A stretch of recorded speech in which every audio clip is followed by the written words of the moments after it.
अवधूत चिंतन श्री गुरुदेव दत्त. दत्तगुरूंचे सर्व मनोरथ पूर्ण करणारे केशरी गुरुवारचे व्रत. हे व्रत अतिशय महाफलदायी व्रत आहे.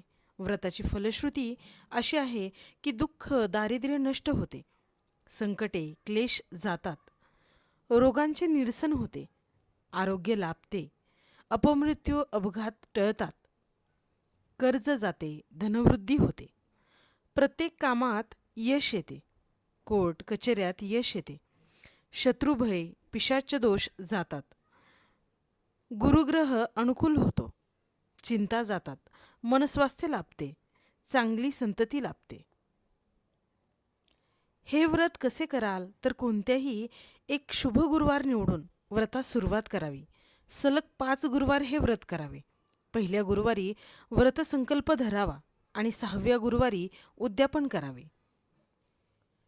हे व्रत कोणी करावे तर 12 वर्षावरील कोणीही व्यक्ती, कुमार कुमारी, प्रौढ स्त्री, पुरुष, पतिपत्नी यापैकी कोणीही एकाने केले तरीही चालेल. हे व्रत कसे कराल तर केशरी गुरुवारचे व्रत हे शीघ्र फलदायी आहे. बऱ्याच दत्तभक्तांनी हे व्रत केले असून त्यांना या व्रताचा चांगला अनुभव आला आहे. या व्रताने दत्तगुरू लगेच प्रसन्न होतात. दिवसभर भोजन न करता रात्री उपवास सोडावा. केशरी पिवळ्या रंगास या व्रतात महत्त्व आहे. शक्य असल्यास केशरी वस्त्र व्रतादिवशी घालावीत. दत्तगुरूंचे या दिवशी पूजन करावे व पूजेत पिवळ्या रंगाच्या वस्तू वापराव्यात. उदाहरणार्थ फुले, फळे, गूळ, पिवळे पेढे, चंदनाची अगरबत्ती सर्व पिवळे हवे. भोजन या दिवशी आळणी व पिवळे करावे, म्हणजेच ताकाची कढी किंवा मसाला दूध इत्यादी पदार्थ कोणतेही पिवळे भोजनात असावे. तसेच व्रताचे काही नियम आहेत. व्रतकर्त्याने हे व्रत करताना खोटे बोलू नये, अपशब्द वापरू नयेत, वाईट करू नये, मौन व्रत घ्यावे, हिंसा करू नये, ब्रह्मचर्य पाळावे, संकल्प शुद्ध असावा, व्रताचा हेतू कल्याणकारी असावा, गरजेपुरते बोलावे. अडचण आल्यास स्त्रियांनी पुढील गुरुवार धरावा.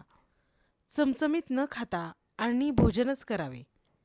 हे व्रत मनोभावे केल्यास दत्तगुरू आपल्या सर्व इच्छा आकांक्षा पूर्ण करतील. आपल्यावरील सर्व संकटे दूर होतील.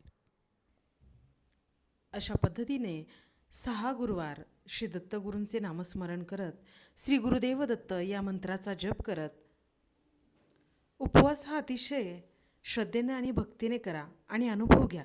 दत्तगुरूंचे अनेक मंत्र आहेत. हे मंत्र साधे सोपे सहज पठण करता येतील असे आहेत. या मंत्राच्या नित्यपठणाने आपल्याला दत्तगुरूंचे आशीर्वाद प्राप्त होतील आणि मनपूर्वक दत्तसेवाही घडेल. या मंत्रांमुळे आपल्याला सुख, शांती आणि समाधानाची प्राप्ती होईल. आपण निश्चित संकटमुक्त व्हाल. श्री गुरुदेव दत्त.